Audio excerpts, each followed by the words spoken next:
like I say, we've covered logistics. Where are you going to do this project? You need somewhere where you've got some kind of workspace. It doesn't matter how big it is, it could be even a little shed in the corner, but you've got a workspace that you can just jump straight onto that part and start making it, not get everything out and takes half an hour to set up and half an hour to pack away. It needs to be ready to go straight away. So you need some kind of space for working on these project parts. So like I say, if you've got a garage, brilliant. Some of us have not got access to some facilities that others have got. So some people have got huge garages and workshops and it makes life a lot easier.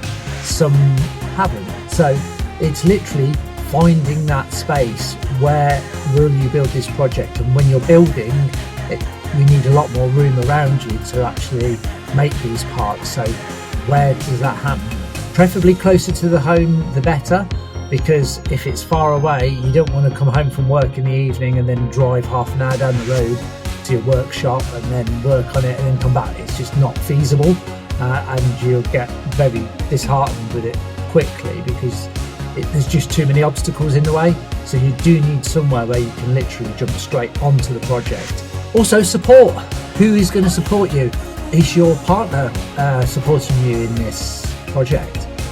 If they're not, it could become very difficult because further on down the line these projects get bigger and bigger, the expenditure gets bigger, the amount of time you're working on it gets bigger, and your partner may not agree with this. So make sure that you've got your partner on board, or at least they understand that you'll be spending some time on this, some dedicated time out for this, and also that some of the finances will be diverted into buying parts for your project.